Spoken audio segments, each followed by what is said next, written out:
नमस्कार, आपकी बात छत्तीसगढ़ में आपका स्वागत है। मैं हूं आपके साथ संभव गुप्ता। आज बात छत्तीसगढ़ में यूनिफॉर्म सिविल कोड यानी यूसीसी की। एक ऐसा मुद्दा जो सिर्फ कानून नहीं बल्कि राजनीति, संविधान, सामाजिक व्यवस्था और आदिवासी अधिकारों की बहस का केंद्र बन गया है। राज्य सरकार ने यूसीसी लागू करने की दिशा में कदम तेज कर दिए हैं। छत्तीसगढ़ में कैबिनेट पहले ही प्रस्ताव को मंजूरी दे चुकी है और मुख्यमंत्री विष्णुदेव साय ने यह साफ कर दिया कि आगामी शीतकालीन सत्र में यूसीसी विधेयक विधानसभा में लाया जाएगा।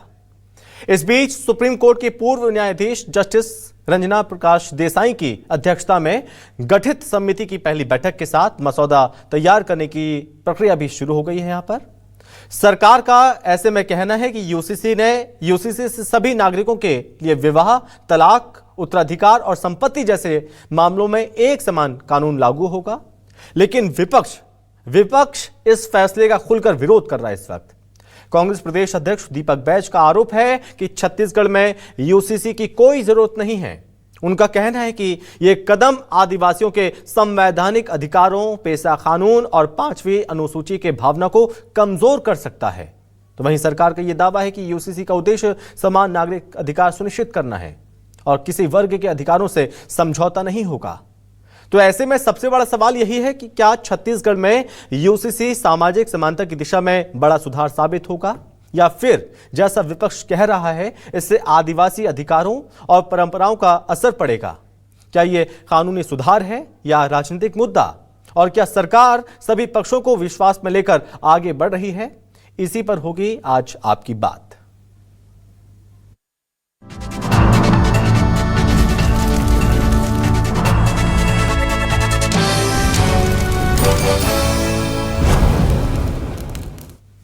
तो सरकार की कोशिश है कि छत्तीसगढ़ में जल्द से जल्द यूसीसी लागू करा लिया जाए, और ऐसे में यूसीसी को लेकर प्रदेश की जनता का क्या रुख है, क्या कहना है, वो सुनते हैं। सबसे पहले यूसीसी का जो नियम जो लागू होने वाला है, इसमें पहले तो परेशानी होता था सबको। अब डायरेक्ट उनकी बात एक टीम के जरिए सरकार तक डायरेक्ट पहुंचेगा, जिससे लोगों को काफी हद तक राहत मिलेगा। इसको तो एक अच्छी पहल मानता हूं सरकार की ओर से। ज्यादातर बीजेपी शासित राज्यों में इसे लागू किया जा रहा है। ना हिंदू, ना मुस्लिम, ना सिख, ना ईसाई, सभी के लिए एक समान कानून होगा और जो भी कानून के अनुरूप जो भी प्रावधान होंगे वो सभी पे एक साथ एक समान लागू होगा। यूसीसी के अपने फायदे हैं, हालांकि कम्युनल डिस्प्यूट बढ़े हैं, लेकिन यूसीसी होने से एक चीज अच्छा है कि सबके लिए एक जैसे कानून रहेंगे हमारे। तो यूसीसी के आने के पास के अध्ययन करने के बाद उसकी गुणवत्ता के आधार पर इसको लागू करना चाहिए। बहुत जल्दी में सरकार क्रेडिट लेने के काम नहीं करना चाहिए। यूसीसी अगर लाया जाता है तो ये देश के हित में होगा। एक जैसा कानून अगर बनता है तो मैं समझता हूँ कि ये देश के हित में होगा। एक समान कानून सबके लागू होंगे और जैसा कि समाचार पत्र और अन्य जगह से जानकारी मिली कि इसे शीतकालीन सत्र में लाने का प्रयास किया जाएगा। बहुत अच्छा प्रयास है ये। तो प्रदेश की कुछ जनता इसे अच्छा प्रयास बता रही है और माना जा रहा है कि इसे जल्द से जल्द लागू किया जाना चाहिए। और ऐसे में छत्तीसगढ़ के मुख्यमंत्री विष्णुदेव साय ने क्या कहा, आप वो सुनिए। और क्या आरोप कांग्रेस की ओर से लगाया जा रहा है, दीपक बैज ने क्या कहा, आपको वो सुनाते हैं। छत्तीसगढ़ में भी यूसीसी लागू होगा और इसके लिए डॉक्टर देसाई की अध्यक्षता में कमेटी बनी है और हमको लगता है कि आने वाले शीतकालीन सत्र में हम लोग भी यहाँ पर यूसीसी पास करा लेंगे। छत्तीसगढ़ में यूसीसी लगाने की कोई भी आवश्यकता नहीं है और यूसीसी लागू कर आप आदिवासियों के जल जंगल जमीन से बेदखल करना चाहते हैं। यूसीसी लागू कर आप अपने चहेते उद्योगपतियों के खनिज संसाधन के लिए रास्ता खोलना चाह रहे हैं और छत्तीसगढ़ में यूसीसी की बिल्कुल भी आवश्यकता नहीं है। ये यूसीसी छत्तीसगढ़ में अपने चहेते उद्योगपतियों के लिए ये दरवाजा खोलने के लिए यूसीसी लागू किया जा रहा है ताकि आदिवासियों के हित, अधिकार और संरक्षण से उन्हें बेदखल किया जा सके। तो यहाँ पर हित, अधिकार आदिवासियों के उससे जोड़ा है कांग्रेस ने। और ऐसे में आज के सवाल क्या है, इस पर नजर डालते हैं। आज के सवाल हैं, छत्तीसगढ़ में भी लागू होगा यूसीसी, कानून बनने पर व्यवस्था कैसी होगी? मुस्लिम समाज को यूसीसी नागवार, सभी वर्गों को साथ ला पाएगी सरकार? कांग्रेस बोली अनेकता में एकता की भावना को खतरा, तो बीजेपी बोली एक देश में एक कानून ही चलेगा। छत्तीसगढ़ में यूसीसी के दायरे में तो नहीं आ जाएंगे आदिवासी।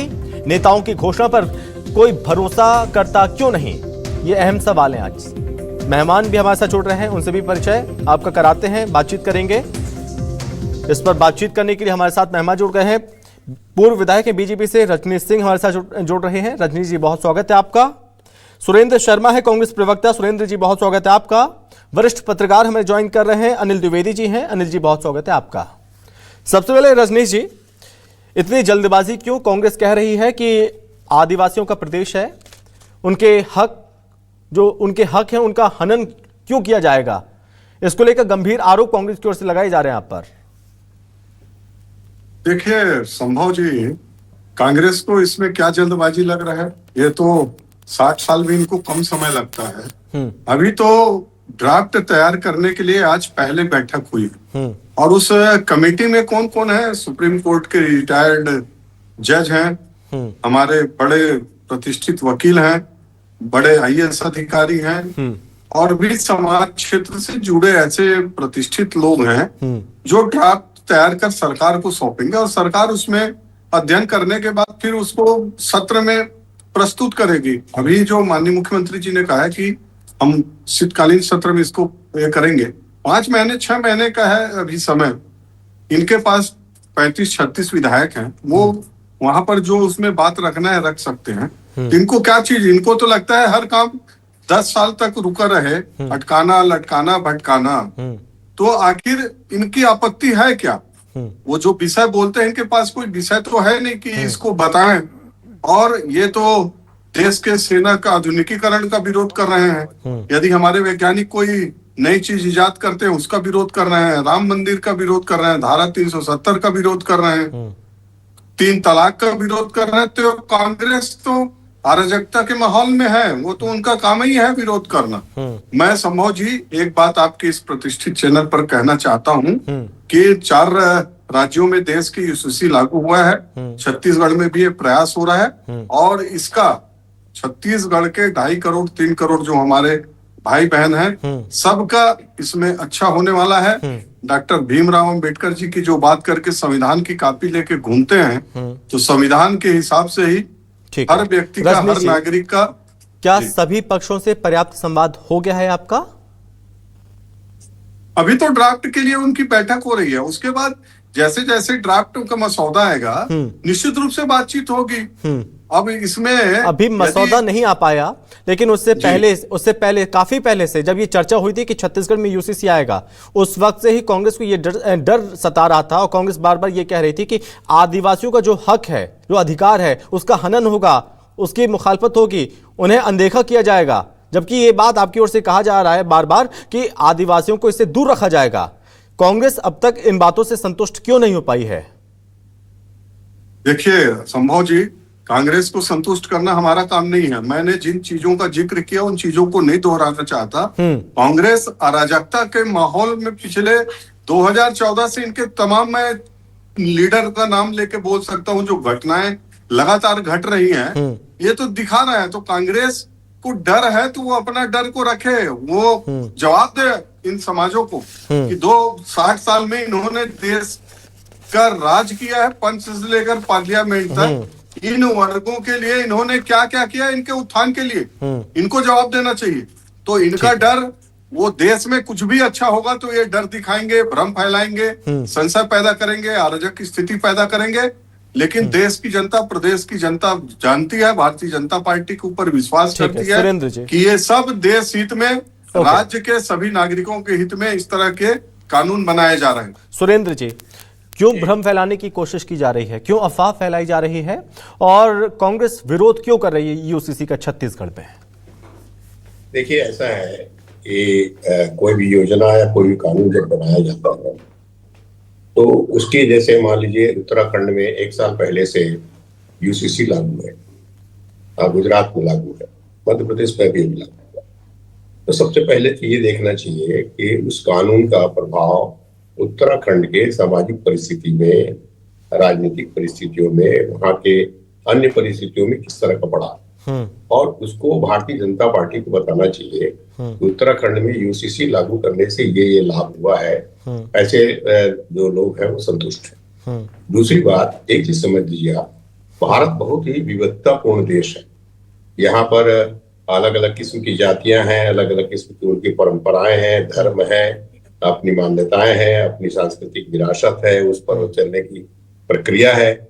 और कुल मिला के हिंदुस्तान अपने आप में विभिन्न फूलों का गुलदस्ता है, जिसमें सब अलग अलग रहते हैं और अलग अलग रहते हुए अपनी अपनी परिपाटी में अपनी अपनी खुशबू ले करके सुगंध देते हुए गुलदस्ता के हैसियत से काम करते हैं। ऐसी परिस्थिति में भारतीय जनता पार्टी जो यूसीसी लाने का प्रयास कर रही है, बात दरअसल ये है कि भारतीय जनता पार्टी के जो भी प्रयास होते हैं वो राजनीतिक होते हैं, चुनाव जीतने की नीयत से होते हैं। उसमें जनता के हित को प्राथमिकता नहीं दी जाती। पिछले 14 वर्षों में हमने लगातार देखा है कि उन्होंने लोगों की भावनाओं का, लोगों की देशभक्ति का, लोगों की निष्ठा का, लोगों की सारी भावनाओं का इस्तेमाल अपनी राजनीतिक दृष्टि से किया है। आज जब छत्तीसगढ़ में आप देख रहे हैं पूरे देश में चढ़ावा चोरी का मुद्दा फैल रहा है, उसके अलावा जो नीट के मामले में पूरे देश में हाहाकार मचा हुआ है, छत्तीसगढ़ में कानून व्यवस्था की स्थिति इतनी लचर है, रोज आए दिन चाकूबाजी हो रहा है, नशे का व्यापार बढ़ रहा है, किसान जब फर्टिलाइजर लेने जा रहे हैं तो उनके सामने अलग संकट की स्थिति है। ऐसी परिस्थिति में लोगों का ध्यान भटकाने के लिए भारतीय जनता पार्टी बिल लाने का प्रयास कर रही है। ठीक है सुरेंद्र जी, ये बताइए, आपने गुजरात का भी जिक्र किया, आपने उत्तराखंड का भी जिक्र किया। हाँ, हालांकि इससे पहले अध्ययन जरूर किया हो गया होगा कि वहां पर क्या लाभ हो सकते हैं, लेकिन उत्तराखंड और गुजरात को अलग वैसे रखकर देखें तो यहाँ की परिस्थितियां एकदम अलग हैं। नहीं, निश्चित रूप से अब यहाँ पर 32% आबादी आदिवासियों की। अब आज की तारीख में आदिवासियों की जमीन जो है, अनुसूचित जनजाति की जमीन बिना कलेक्टर के परमिशन के नहीं ली जा सकती। ये उनको सुरक्षा प्राप्त है। उसी तरीके से उनकी अपनी जो सामाजिक परंपराएं हैं, वो 6वीं अनुसूची में उसको उनको प्राथमिकता अलग है। तो वहां की व्यवस्थाएं अपने आप में अलग है। क्या इस यूसीसी के आने से उनके जो विशेषाधिकार हैं या उनकी जो अपनी पारंपरिक व्यवस्था है उसमें हस्तक्षेप होता है? नहीं होता है। इस यूसीसी के आने से तमाम वर्ग में किसके जीवन में कितना प्रभाव पड़ेगा, इन सारी चीजों का खुलासा होना चाहिए, जनता से बात करनी चाहिए, लोगों से बात करनी चाहिए। और इन सारी बातों को जब खुलासा करके जब ड्राफ्ट लाएंगे तब हम फाइनल बताएंगे कि इसका विरोध करेंगे, समर्थन करेंगे। मगर अभी जो भारतीय जनता पार्टी के जो कैरेक्टर है उसको देखते हुए हमारे मन में शंका है, इसलिए हम विरोध करें। ठीक है अनिल जी, सर आपसे मैं समझना चाहूंगा छत्तीसगढ़ के परिदृश्य में यूसीसी लाने के पीछे क्या मंशा है छत्तीसगढ़ में बीजेपी की, और यूसीसी आएगा तो क्या वाकई में यहाँ पर समानता नागरिकों में समानता बढ़ेगी, या फिर यूसीसी आने से एक नया विवाद यहाँ पर खड़ा हो जाएगा? क्या लगता है आपको? देखिए, देश में समान नागरिक संहिता की ओर अब देश बढ़ रहा है। 5 राज्यों ने इसको लागू किया है और अभी कल ही पड़ोसी राज्य मध्य प्रदेश में भी समान नागरिक संहिता कानून को पास कर दिया गया है। छत्तीसगढ़ भी अब इसी रास्ते पर आगे बढ़ रहा है, लेकिन कुछ चिंताएं इसमें दर्शाई जा रही हैं। कुछ राजनीतिक दलों की चिंताएं, कुछ विशेष वर्ग की धर्म से उसकी अपनी चिंताएं हैं, कुछ आदिवासियों की चिंताएं हैं। लेकिन मेरा मानना है कि समान नागरिक संहिता कानून यदि आएगा तो इसमें किसी का नापतोल अलग से नहीं होगा, सभी के लिए एक बराबर बाट होगा, उसी पर सभी तोले जाएंगे। समान नागरिक संहिता कानून इस देश की एकता का, इस देश की समानता का, इस देश के मजबूती के लिए लाया जा रहा है। 150 करोड़ भारतीय एक कानून के तहत चले, ये जरूरी है। अब इसमें बहुत सी चिंताएं दर्शाई जा रही है कि ये किसके फायदे के लिए है। अरे साहब, इसके लिए तो एक ही वर्ग का फायदा हमेशा रहा। समान नागरिक संहिता कानून आया हो चाहे ना आया हो, एक विशेष वर्ग इस कानून के हमेशा फायदे में रहा है। क्योंकि मुझे ऐसा लगता है कि इस समान नागरिक संहिता कानून में जो सबसे बड़ी जरूरत होती है वो जनसंख्या नियंत्रण कानून है। कई राज्यों में समान नागरिक संहिता में इसको छुआ भी नहीं गया है। अब जबकि आज की सबसे बड़ी जरूरत जनसंख्या नियंत्रण कानून है। आखिर कांग्रेस 1971 में परिवार नियोजन कानून क्यों लेकर के आई थी? क्योंकि देश में ऐसा नहीं चलेगा कि एक परिवार 9 बच्चे पैदा करे और एक परिवार 2 बच्चे पैदा करे। एक समान जनसंख्या संतुलन के लिए यह जरूरी था कि परिवार नियोजन हो। वो बात अलग है कि वो असफल रहा, उसको एक वर्ग विशेष ने माना ही नहीं। तो ऐसे कई कानून लाए गए लेकिन उनका कोई मतलब नहीं था। संविधान में भी इस बात का जिक्र है कि समान नागरिक संहिता कानून आना चाहिए और अब उस पर कोई पहल हो रही है। ये ठीक है कि भाजपा इसमें एक फायदा देख रही है। उसने कहा था कि धारा 370 राम जन्मभूमि के बाद अब हम समान नागरिक संहिता कानून लागू करेंगे। ठीक है, हर राजनीतिक दल का अधिकार है कि उसने जो वादा जनता से किया है वो उसको लागू करे। लेकिन एक बात जो इसमें राजनीतिक दल चिंता के साथ प्रकट कर रहे हैं वो प्रकट ये है कि आदिवासियों का क्या होगा। अब बहुत से राज्यों में समान नागरिक संहिता कानून में आदिवासियों को किनारे किया गया है, लेकिन मेरा मानना है कि इसमें किनारा करने की जरूरत नहीं है। उनकी कोई संस्कृति, उनकी कोई परंपरा का इसमें कहीं कोई नुकसान नहीं है। अगर देश को एक रखने के लिए आदिवासी भी तो इस देश का भारतीय है, वो भी तो जब आप कह रहे हैं कि आपने आदिवासी को अलग कर दिया तो ऐसे में समानता फिर कहां रह गई? आप भी कह रहे हैं आदिवासी इससे अलग रहेंगे, तो ऐसे में फिर समानता मैं वही कह रहा हूं कि अलग करने की जरूरत ही नहीं है। छत्तीसगढ़ में बिल्कुल अलग नहीं किया जाना चाहिए और जनसंख्या नियंत्रण को भी इसमें जोड़ना चाहिए, जो अभी नहीं जोड़ा जा रहा है। और यदि जनसंख्या नियंत्रण को आप नहीं जोड़ते हैं तो इसका फायदा एक विशेष वर्ग उठाएगा, एक मजहब के लोग उठाएंगे इसमें। तो इसलिए इसको एक तो लागू हो कि जनसंख्या नियंत्रण कानून लागू हो, आदिवासी भी उसके दायरे में आए, उन्हें कोई समस्या नहीं है उस दायरे में आने की।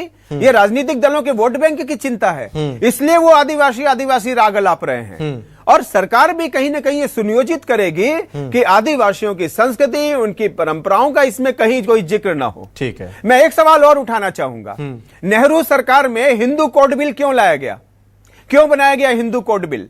शरीयत कानून को एज इट इज क्यों लागू किया गया? जबकि जरूरत इस बात की थी कि समान नागरिक संहिता कानून हो जिसमें सारे देश और धर्म के लोग बराबर हो, उनमें बराबरी का पालन हो।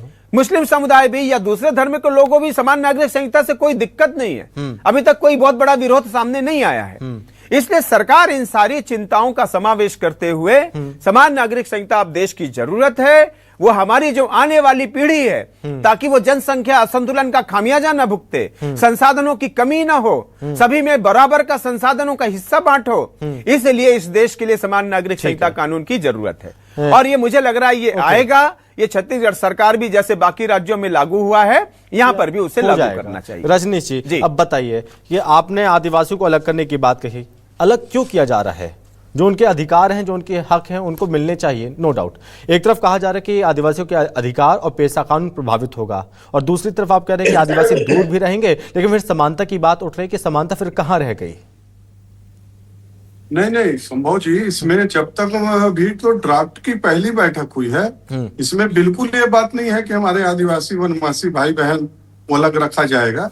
कुछ उनके पर्टिकुलर चीजें हो सकती है। नहीं, ऐसा मध्य प्रदेश में हुआ है, मध्य प्रदेश में भी आपकी सरकार है, मध्य प्रदेश में ऐसा हुआ है कि आदिवासियों को अलग रखा जाएगा, ये चीज हुई है उसमें? नहीं, 5वीं अनुसूची 6वीं अनुसूची में कुछ चीजें हैं, उन चीजों को अलग किया गया है, बाकी और अन्य चीजों को वहां भी नहीं किया गया है। और यहाँ पर जो मसौदा आएगा तब हमको और अच्छे से इसका गहराई से ज्ञात होगा। लेकिन मैं ये कहना चाहता हूँ कि इसमें हमारे वनवासी भाई बहन जो हैं उनका किसी अधिकार का कोई हनन नहीं होगा। भारतीय जनता पार्टी पूरे देश में इसको बहुत पहले से हमने अपने मैनिफेस्टो में रखा है। हम हर चुनाव में इस बात का जिक्र करते थे कि भारतीय जनता पार्टी की सरकार आने पर देश में समान नागरिक संहिता की ओर हम आगे बढ़ेंगे। और 4 राज्य बढ़ गए हैं, 5वां राज्य छत्तीसगढ़, माननीय विष्णुदेव साय जी की सरकार बढ़ रही है। कांग्रेस का काम सिर्फ और सिर्फ तुष्टिकरण करना, धर्म के आधार पर, क्षेत्र के आधार पर, भाषावाद के आधार पर, हमेशा ये सिर्फ वोट बैंक की राजनीति खुद करते आए हैं, इसलिए इनको तकलीफ है। लेकिन भारतीय जनता पार्टी 140 करोड़ देशवासियों के लिए, हमारे छत्तीसगढ़ के 2.5 करोड़ से ज्यादा हमारे भाई बहन, उनके लिए ये यूसीसी का कानून ला रहा है। और इसमें हम सब का समान नागरिक संहिता, जो एक शब्द आता है समान नागरिक संहिता, सबका समान अधिकार हो, तो इस तरह के कानून के लिए आगे बढ़ रहे हैं, उस दिशा में आगे जा रहे हैं। और आपके इस चैनल के माध्यम से कहना चाहता हूं कि इसमें किसी प्रकार की किसी को कोई दिक्कत नहीं होगी और ये हम सब के लिए बहुत लाभदायक सिद्ध होगा, उपयोगी सिद्ध होगा। सुरेंद्र जी, जब ये भरोसा आपको दिया जा रहा है, सभी को भरोसा ये मिल रहा है कि किसी के अधिकार नहीं मारे जाएंगे, एक नागरिक एक कानून, अलग अलग कानून नहीं चलेंगे, यहाँ पर भरोसा दिया जा रहा है कि आपके साथ कुछ गलत नहीं होगा, तो फिर डर क्यों है आपको? नहीं, हमको डर नहीं है। अभी आपने अनिल द्विवेदी जी ने एक बड़ी बात की ये आदिवासियों को अलग क्यों छोड़ा जाएगा भाई? उनके लिए भी समान कानून होना चाहिए। फिर उसके बाद मैं भारतीय जनता पार्टी के नेता से पूछूंगा आरक्षण क्यों होना चाहिए भाई? सामान्य कानून सबके लिए बराबर कानून है तो सबको बराबर का अवसर मिलना चाहिए। सबको पढ़ाई का अवसर मिले, नौकरी का अवसर मिले, सबको बराबरी का। कांग्रेस मांग करे इसका तो क्या शर्मा जी? पार्टी नहीं क्या भारतीय जनता पार्टी आरक्षण हटाने का सोच रही है? होकर के मांग करे। नहीं मैं मांग नहीं कर रहा हूँ, मैं तो आपसे बोल रहा हूँ कि जब आज सब लोग बराबर होंगे तो क्या आप आरक्षण हटाने की विचार कर रहे हैं? क्या इसके माध्यम से उस दिशा में बढ़ रहे हैं? दरअसल में देखिए ऐसा है, मांग करो। नहीं हम मांग नहीं कर रहे हैं, कानून तो आप ला रहे हो, मांग करिए उस दिशा में आप बढ़ रहे हो। तो आप ही बता दो क्या करने की इरादा है, क्या करने? भाई अनिल द्विवेदी जी तो बोल रहे हैं कि किसी को नहीं छोड़ना चाहिए, सबके लिए कानून बराबर होना चाहिए, सबके अधिकार बराबर होना चाहिए, सबको विकास का बराबर अवसर मिलना चाहिए। तो मैं पूछना चाहता हूँ, क्या भारतीय जनता पार्टी इस माध्यम से आरक्षण को हटाने का प्रयास कर रही है? क्या पब्लिक डोमेन में आएगा? इसमें भारतीय जनता पार्टी की क्या नियत है आरक्षण हटाने की? यूसीसी में क्या नियत है बताएंगे? नहीं हम तो पूछ रहे हैं, हम मांग थोड़ी कर रहे हैं, हम आपसे पूछ रहे हैं। एक सेकंड सुरेंद्र जी, देश में काला कानून आपातकाल नहीं, क्या आपका इरादा? सुरेंद्र जी, अभी मसौदा तैयार नहीं हुआ, या फिर आपके कानून इस हिसाब से बनेंगे कि कौन वोट देता है और कौन वोट नहीं देता? छत्तीसगढ़ में लोग जो वोट देगा कांग्रेस उसके साथ उसको सारी छूट रहेगी, जो वोट नहीं देता वो कानून के दायरे में आएगा। या इस बात को स्पष्ट कर दीजिए। दोनों बात। अनिल जी, आप बताइए थोड़ा कि चलो बीजेपी पक्ष में है लेकिन कांग्रेस को किस बात का डर लग रहा है? क्या इसे पॉलिटिकल रंग देने की कोशिश की जा रही है कि कुछ छिन जाएगा हमसे, एक वोट बैंक हमसे छीनने की कोशिश हो रही है? इस तरह की क्या डर सता रहा है क्या कांग्रेस को? डर की बात नहीं है। देखिए ऐसा है, कांग्रेस पार्टी विपक्ष में, हाँ, और विपक्ष की जिम्मेदारी होती है कि प्रदेश में होने वाली अनिल जी मैं आपके पास जा रहा हूँ, सरकार की घटनाओं पर उसकी प्रतिक्रिया अवश्य होनी चाहिए। और इसमें डर का कोई प्रश्न नहीं है। भारतीय जनता पार्टी को हमने पहले भी हराया है आने वाले चुनाव में। ये 15 सीट में आएंगे, 15 सीट में आप चिंता मत कीजिए, वो समस्या नहीं है। हमको कोई डर नहीं, जवाब दीजिए। हमको कोई डर नहीं है। ठीक है, बात दरअसल ये है कि भारतीय जनता पार्टी सरकार का, संसाधन का, संविधान का, संस्थाओं का सिर्फ चुनाव के लिए दुरुपयोग करती है। ये हमारे लिए चिंता का विषय। ठीक है अनिल जी, क्या इसे पॉलिटिकल रंग दिया जा रहा है? अनिल जी, नहीं देखिए, पॉलिटिकल रंग दिया जा रहा है वो एक अलग इश्यू होगा। बीजेपी का अपना वोट बैंक है, कांग्रेस का अपना वोट बैंक है, इसलिए राजनीतिक दल इस विषय को अपने वोट बैंक के नजरिए से देखेंगे। लेकिन याद रखना चाहिए कि राजनीतिक दल और वोट बैंक से ज्यादा बड़ा हमारा देश है, हमारे देश की आने वाली पीढ़ियों का भविष्य है, और इसलिए उसको सुरक्षित रखने के लिए समान नागरिक संहिता कानून लाया जा रहा है। अब मैं आपको उदाहरण देना चाहूंगा। असम के जो 4 जिले थे जो कभी बहुसंख्यक हुआ करते थे, आज अल्पसंख्यक हो गए। कारण जनसंख्या असंतुलन। पश्चिम बंगाल में 10 से 12 जिले ऐसे हो गए जहां हिंदू अल्पसंख्यक हो गए, उसका कारण भी जनसंख्या असंतुलन है। तो इसलिए मैं यदि जनसंख्या संतुलन की बात कर रहा हूं, जनसंख्या पर कोई कानून लाने की बात कर रहा हूं, समान नागरिक संहिता, तो उसके पीछे ये फैक्ट हैं और इसलिए उसको संतुलित करने की जरूरत है। इसलिए किसी भी राज्य में समान नागरिक संहिता कानून लागू हो तो जनसंख्या सबसे पहले उसको देखने की जरूरत है। वरना होगा ये कि समान नागरिक संहिता कानून के पहले भी एक धर्म विशेष के लोग उसका फायदा उठा रहे थे, गुजरात में और समान नागरिक संहिता कानून आने के बाद भी उठाएंगे। अब एक चीज बताइए, अब ये काफी दिन हो गए, काफी समय हो गया उत्तराखंड में, गुजरात में लागू हुए, तो क्या वहां पे कुछ आपने बदलाव देखा? देखिए, समय लगता है। आप कोई कानून लागू करोगे तो उसके परिणाम आने में थोड़ा समय लगता है, लेकिन एक आपने कानून लागू कर दिया, समानता का अधिकार दिया कि भाई ये कानून आपको मानना होगा। मैं उदाहरण देता हूं आपको। देश के मदरसों में वंदे मातरम गाना नहीं गाया जाता था, उसको कहीं ना कहीं वो उसका विरोध करते थे उनकी अपनी धार्मिक मान्यताओं के आधार पर। उत्तराखंड सरकार ने तय किया कि मदरसा में वंदे मातरम गाया जाएगा। आज कोई विरोध नहीं है, सब गाने लगे उसको। कहीं ना कहीं सरकार को इनिशिएटिव लेना पड़ता। मैं एक और छोटी सी बात कह दूं कि समान नागरिक संहिता में एक चीज और जोड़ी जानी चाहिए और वो है विवाह की सही उम्र का नए तरीके से तय होना। यह बहुत जरूरी है। यह भी कहीं ना कहीं जनसंख्या संतुलन से भी चीज जुड़ी हुई है कि विवाह की जो उम्र है समझना होगा, समान रूप से लागू हो। फिर एकदम क्लियर हो पाएगा किन चीजों का विरोध किया जाए, किन चीजों का समर्थन किया जाए। बहुत धन्यवाद रजनीश जी आपका, बहुत धन्यवाद अनिल जी आपका, सुरेंद्र जी आपका, बहुत धन्यवाद इस चर्चा में शामिल होने के लिए। Thank you. और इस चर्चा में बस इतना ही। नमस्कार।